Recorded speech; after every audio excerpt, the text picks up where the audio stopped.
আপনার কি মনে হচ্ছে আপনি ব্যর্থ হয়ে গেছেন?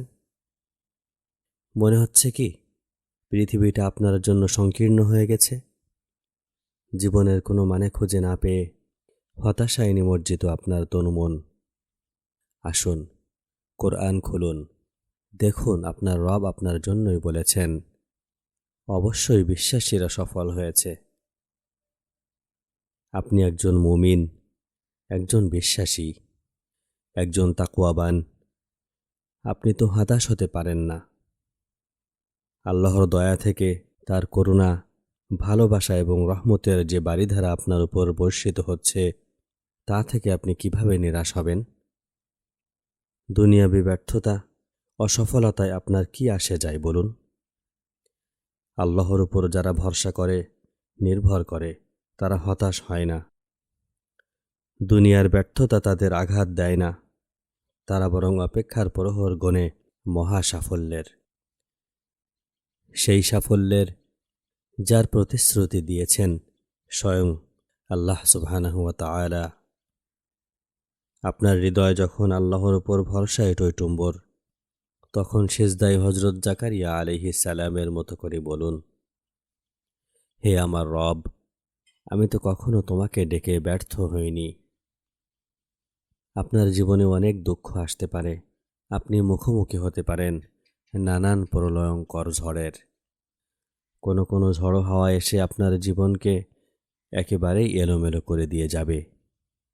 ফলে যখন আপনি বলবেন, মালিক, আমার জীবনে কেন এত কষ্ট? তিনি তখন বলেন, নিশ্চয় কষ্টের সাথে রয়েছে স্বস্তি।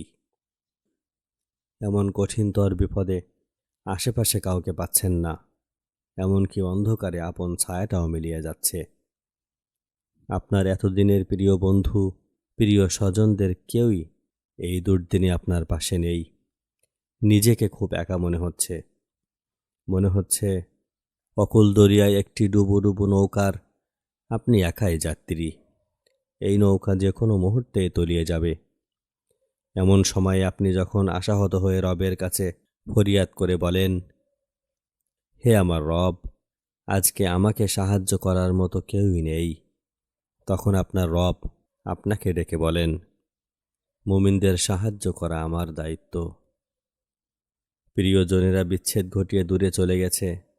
জীবন নামক চোরাবালির সাথে আপনি আর কোনোভাবেই পেরে উঠতে পারছেন না। খুব অসহায় বোধ করছেন আপনি।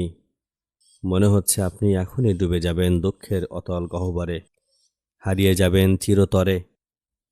তখন যদি মুখ ফুটে বলেন, হে আমার রব, আমার পাশে আজ কেউই আর অবশিষ্ট নেই, তখন আপনার ডাক শুনে আপনার রব বলেন, ভয় পেও না, আমি তোমাদের সাথেই আছি, আমি সব শুনি এবং দেখি।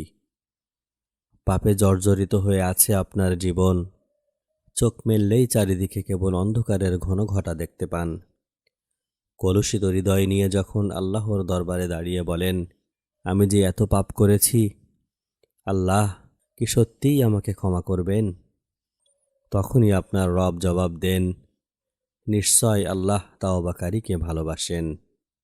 এভাবেই আল্লাহ সুবহানাহু ওয়া তাআলা প্রতিটি সময়ে, প্রতিটি মুহূর্তে আপনার পাশে থাকেন। আল্লাহর কালামকে, তার বাণীকে জীবনে ধারণ করুন। আল্লাহকে জীবনে বন্ধু বানিয়ে নিন। বিশ্বাস করুন, বন্ধু হিসেবে তার চেয়ে উত্তম, তার চেয়ে প্রতিশ্রুতিশীল, তার চেয়ে মহান আর কেউই হতে পারেন না।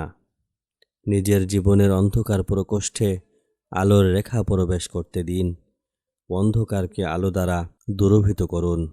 আপনার যে পৃথিবী এতদিন এক আঁধারে নিমজ্জিত ছিল, তা উদ্ভাসিত হবে সম্পূর্ণ এক নতুন রূপে, নতুন এক রঙে।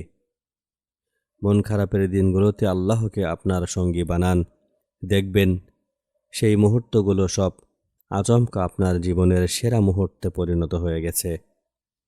তাই যে দুঃখগুলোর কথা কাউকে বলতে পারছেন না, যে দুশ্চিন্তার অনলে আপনি দগ্ধ হচ্ছেন প্রতিদিন, যে ভয় আপনাকে তাড়িয়ে বেড়াচ্ছে অহরহ, হারানোর যে বেদনা আপনাকে কুরে কুরে খাচ্ছে, যে অস্থিরতা আপনাকে ঘুমোতে দিচ্ছে না, যে ভঙ্গুর হৃদয় আপনাকে ভেঙ্গে খান খান করে দিচ্ছে, সেই সমস্ত মন খারাপের গল্পে কেবল বলুন, হাসবুনাল্লাহু ওয়া নি'মাল ওয়াকিল, নি'মাল মাওলা ওয়া নি'মান নাসির। আমার জন্য আমার আল্লাহই যথেষ্ট। বিশ্বাস করুন, আপনার সমস্ত মন খারাপের উপশমের জন্য কেবল এটুকুই যথেষ্ট। আল্লাহ যার অভিভাবক, তার কপালে দুশ্চিন্তার কোনো ভাঁজ থাকতেই পারে না।